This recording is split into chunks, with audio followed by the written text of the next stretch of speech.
Hello, folks, and welcome back. Today we're going to be talking about Newton's second law, building on what we talked about Newton's first law last class. So let's hop right in. Remember that balanced forces do not change an object's motion. In those cases, there is no acceleration. Now, this could be an object that is either at rest or an object that is moving at a constant velocity. Okay, so balanced forces can be either an object that is not moving or an object that is moving at a constant velocity but is not accelerating. Unbalanced forces change the motion of an object, which means that they cause acceleration. So, two examples right down here at the bottom. On the left, balanced forces. We have equal forces pushing on either side of the box. That is going to result in no acceleration. So that box is going to stay at rest. Or we can have a game of tug of war here on the bottom right. We have a net force to the left of 100 newtons. That's an unbalanced force, and it leads to an acceleration. So what actually can affect the acceleration of an object? What can actually affect the acceleration of an object? Oops, sorry. Objects with more mass have more inertia and are therefore harder to accelerate. Okay, we talked about that before, right? Objects with more mass have more inertia. And so therefore are going to be harder to accelerate. From the example in the simulation we ran at the end of class last week, you had the refrigerator having more mass and therefore having more inertia and therefore not accelerating as much as the box. Another example of that would be a tennis ball versus a bowling ball, right? A bowling ball has a lot more mass than a tennis ball, and therefore you have to use a lot more force to get it to accelerate. Also, the more force we put on an object, the more it will accelerate. Okay, so a light push, right, will only accelerate an object a little bit versus a hard shove, right? A hard shove will cause something to accelerate more. So more force, more acceleration, more mass, less acceleration. So if we put those two ideas together, we can put them into an equation, which is Newton's second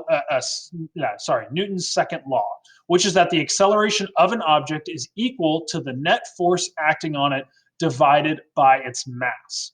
And so more force, again, increases the acceleration of an object. We can see that here in the bottom left, right? When the person uses a smaller force, right, we get a little bit of acceleration. If we keep the mass the same, when they use more force, we get more acceleration.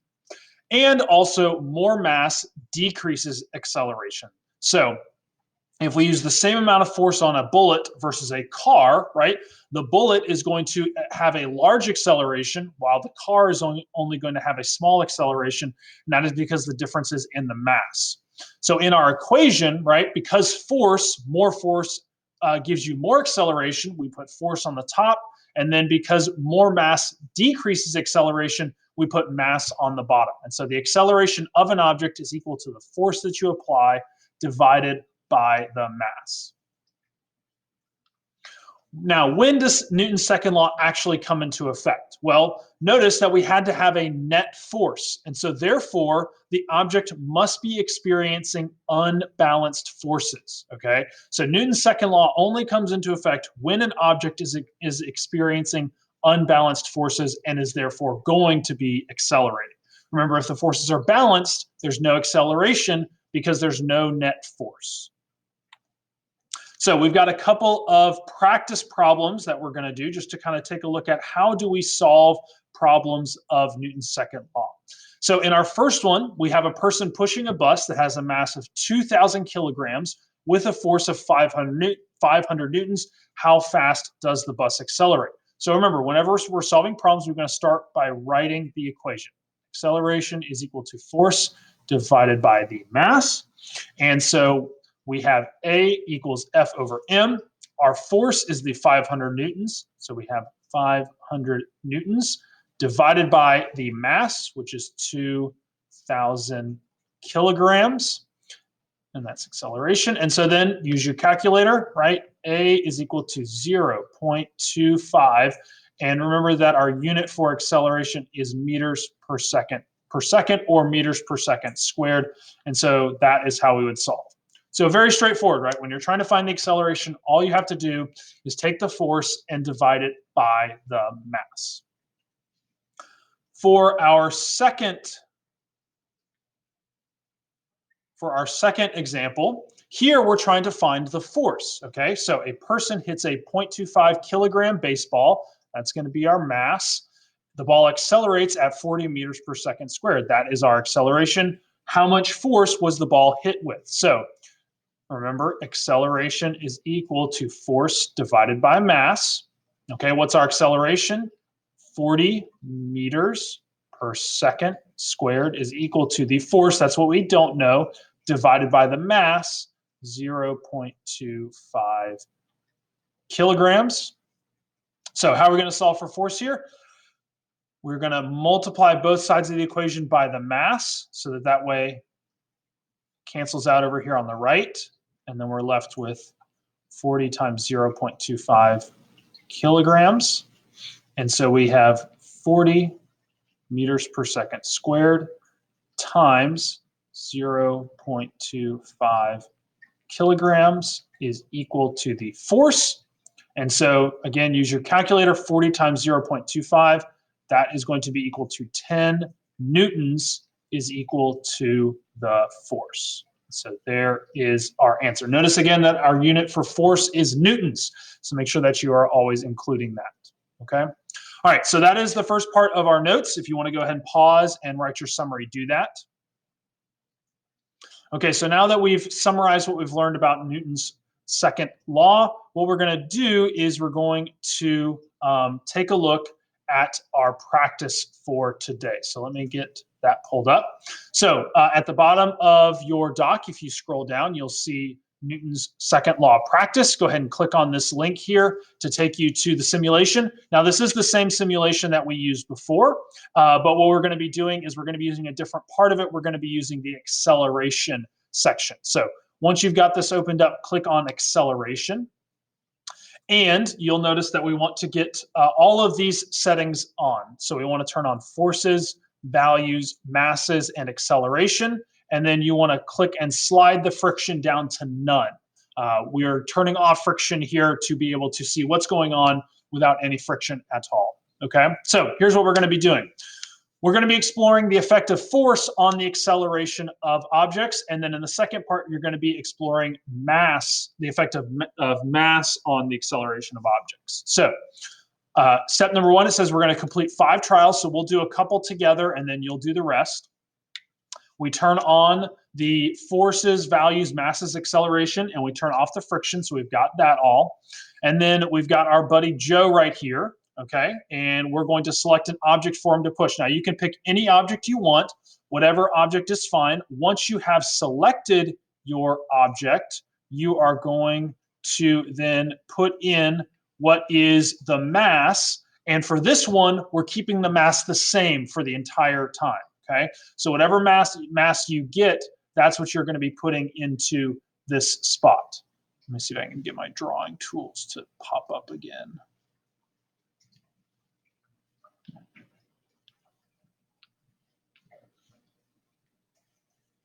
Drawing tools seem to have disappeared, so I will just, let's see if I can pull up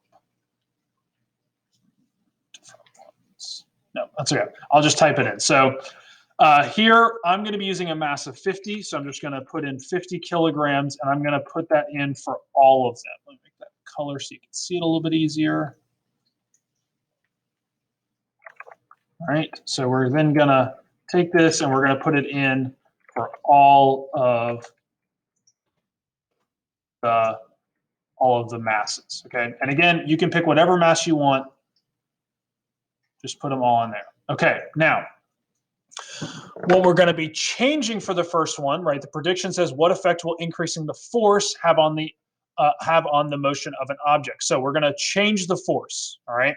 So we're going to change the force by, you can either use the slider, okay, up to you, or you can just use the, reset it too much. So if you ever hit that reset button, just be careful and make sure that you turn everything back the way it was.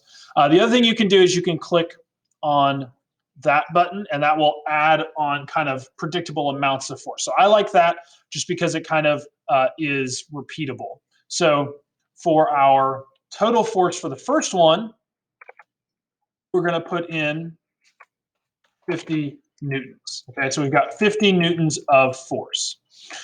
Now what we want to do is we want to record what is the acceleration. So if you look right here, it says acceleration is 1 meters per second squared.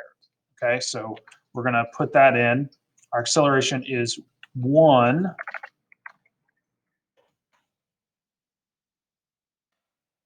meters per second squared. Okay. And then for the final part, it says we're going to figure out the quotient of force divided by mass. So force divided by mass. So you take your force right here, okay, and you're going to divide it by your mass right here. So 50 newtons divided by 50 kilograms. What's 50 divided by 50? That's going to be 1, and then you can leave the units off of that, okay? So that's what you would do for the first part. All right, now you'll notice that we lost Joe. So if you want to just kind of reset without resetting and then having to change all the options, if you just click on the box and then put it back down, it'll kind of reset things back to 0.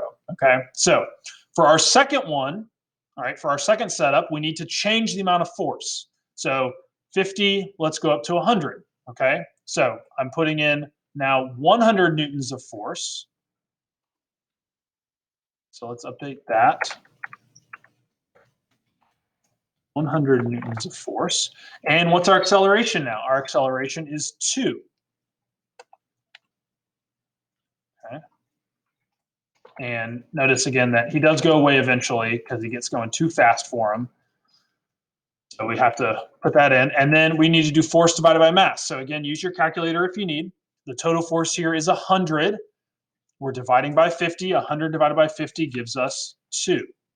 Okay, so hopefully you're starting to see a pattern here. What I want you to do is to, again, reset, do 3 more different forces, whatever force you want, 3 more different forces, write down the acceleration that it gives you, and then do the force divided by the mass to figure out the last column. Okay, then you're going to answer some questions here, all right, and then you're going to move on to part 2. For part 2, you're going to keep the force the same, okay? So pick a force that you want to use, whatever number you want, and keep it the same. So you're keeping the force the same. What you're changing is the mass, all right? So how can we change the mass? Well, if you click and drag the box, you can get it out of the way, and you can pick different objects that you want to push, okay? You need to do 5 different ones. You can also stack objects if you want to create different masses than what are given, okay? But you just need 5 different masses with the same force doing the same procedure, right? So you add the force, and you're going to record what is the acceleration. Okay, and then you take your force and you divide it by the mass, and then you would find the quotient. Again, make sure that if you pick multiple objects, then that you add up the masses. So this would be a mass of 120 kilograms. Okay, so just make sure that you take care of that, and then you would write down or answer these questions over here. Once you're done with that, you'll submit it to Canvas. All right. If you have questions or need help, as always, please reach out and ask. Hope that you have a wonderful rest of your day, and I will see you soon.